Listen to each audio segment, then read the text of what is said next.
Today's a mystery box challenge. I'm definitely going to go with the octopus, but I also know that it has a fair reputation for being very, very rubbery if you don't get it right.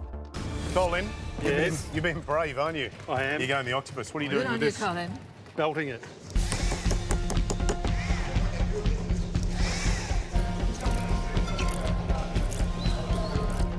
Now, Rachel, you've cooked octopus before. I've cooked it a couple of times, not as big as this fellow.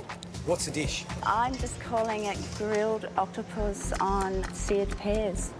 So basically, you need to get that octopus on soon and cook it, or the risk is... Undercooking it. We've only got 1 hour, but this technique takes time. And I've got to get that octopus cooked. But first of all, I've got to marinate the octopus because if I can get it into something acidic, that will allow time to tenderise it as well. Love this! Nearly all of you are using the octopus. We're scared. 30 minutes to go.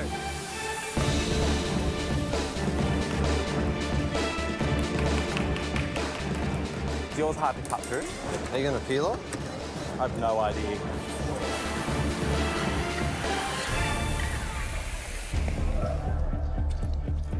I've packed up the octopus and I'm going to do a chocolate fondant, which I should have done in the first place. There are elements that I really liked there for a sweet, and I thought, look, I should totally try this, and I know I could make it really beautiful, so why not go for that instead of the octopus that I don't think I could do perfectly? So I thought, let's give it a go. I was quite surprised that most people going for octopus. I'm not too confident with my ability to do the octopus tentacles, so I decided to do the traditional Malaysian sponge cake. And the special thing about that sponge cake is there's no butter and there's no egg white at all. The sponge cake can go really wrong, it can go really flat, and it's not spongy. So it's very important to treat the sponge cake really, really delicately, because if you over mix the flour, you will actually knock out the air from the egg yolk. Emily, what's the dish?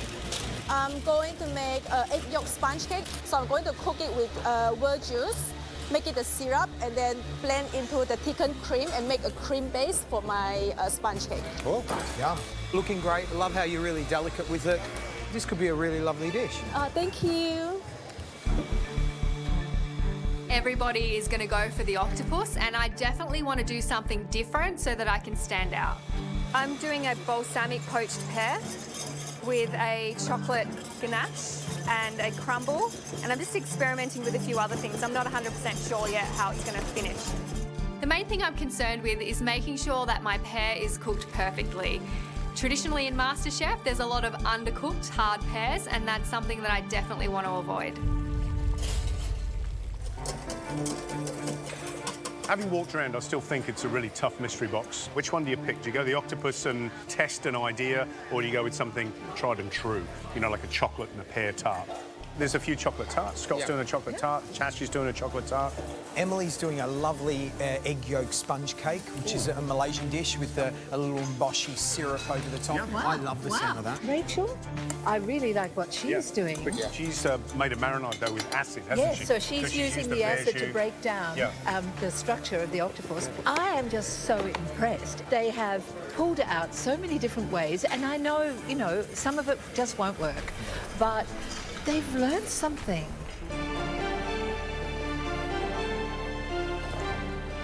Sam, what's happening? I'm making a chocolate fondant with whipped cream inside the pear. Okay. Good. So when you say fondant, you mean a chocolate pudding that's gooey and soft in the middle? Exactly. You don't, have you looked at the clock? Yeah, but I'm fine. 25 to go. A fondant that size, 12 minutes maybe, 14 minutes? 14. Love a chocolate fondant, but the risk is what? Getting it out of the mould, overcooking it, undercooking it, breaks when you turn it out, all that. Lots of risks, but probably not as many as if I cooked the octopus. Chocolate fondant, 25 minutes to go. I've got to make sure everything's right, so I've got to get that octopus on. I've got to allow it to sear on one side, get the markings, get the char. I'm really happy with the choice of the octopus because if I do it right, it should work.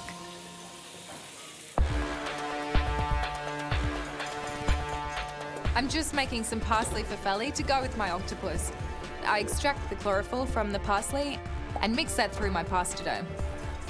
For the octopus, I'll flash cook it on a really hot pan and then add in the vinno cotto. Octopus is really hard to cook right, and so you can't overcook it, undercook it.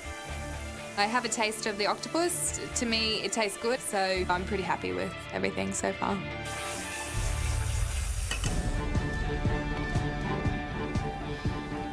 You all seem to be cooking like you've got 8 arms. 15 minutes to go.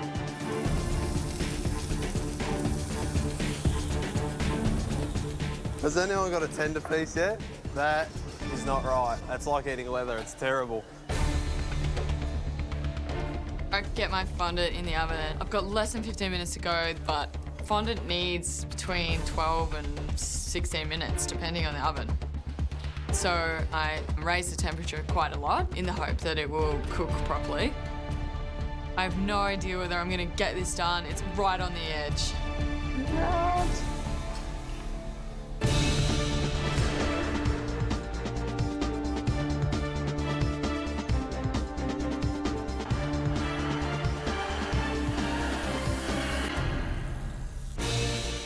I have made the chocolate ganache tart before, but my pastry has never been a real hit, so I really wanted to go for it today.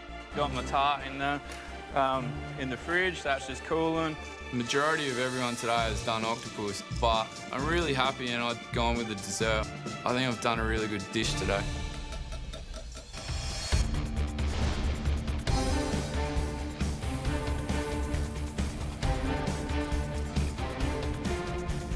All I can say is you want the advantage at the end of this mystery box. Win it, and you'll have it. 2 minutes to go. Come on, guys.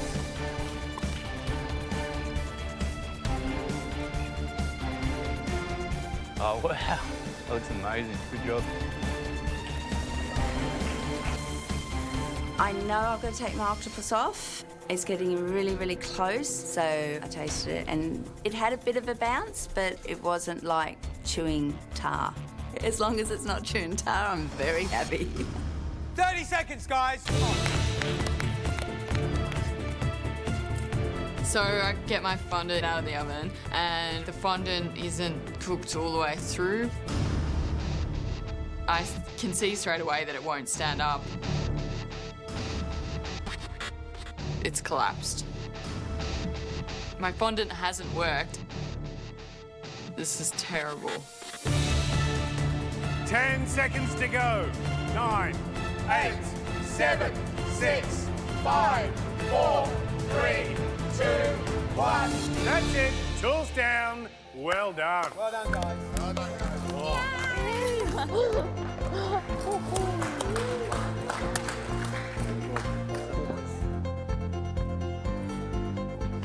That looks all right, mate. Thanks, mate. Looks awesome. Thanks. Yeah, the chlorophyll pasta looks good. It's green.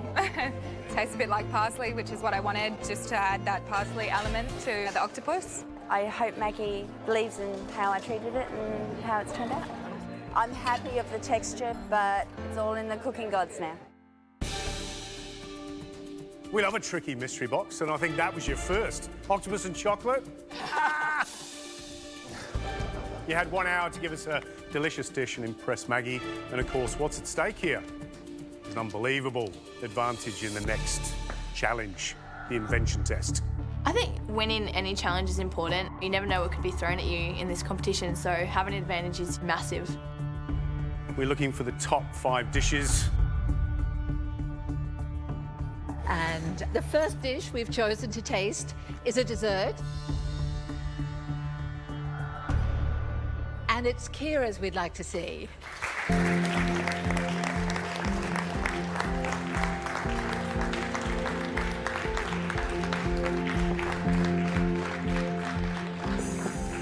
Can you just tell us what the dish is? Vinno cotto poached pear with a chocolate ganache. It's poached in the vinno cotto, and then I made an umeboshi pear jam, and then I've put the chocolate over the top so that you've got the salt and sweet, and then the umeboshi praline as well. If those flavours work together, you could have a cracking dish on your hands. I love the bay leaf on the pear. It looks beautiful. It but does is it cooked? indeed. Come on, Maggie. Come on, Maggie. Go, Okay. go, Maggie. Right.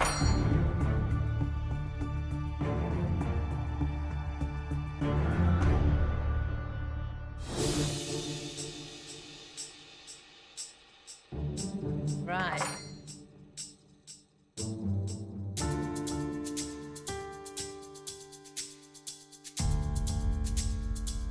Uh-oh. Ooh. Oh no, where I tested it, it was so soft.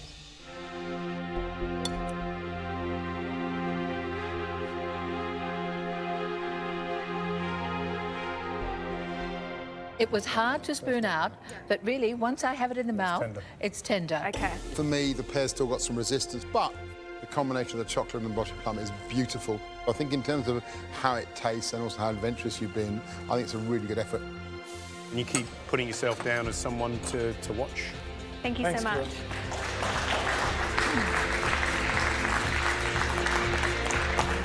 Kira. Next dish up is...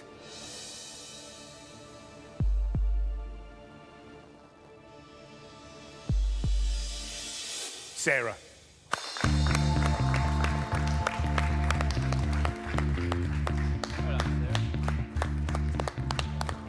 I think it was obvious why we picked yours. Why is Because it that? looks so pretty.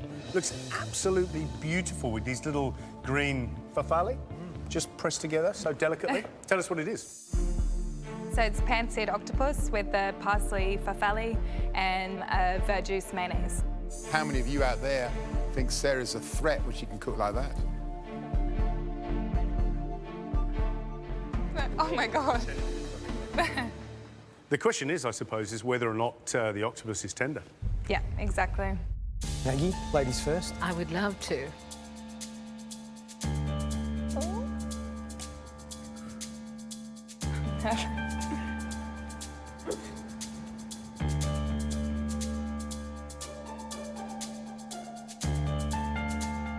Look, the flavour is great. I love the pear with it. The octopus just hasn't quite made it. The octopus is still a little bit too rubbery. But what the winner is there is the amount of technique you've shown and the amount of flavour. Thank Sarah. you. Well done. Thanks.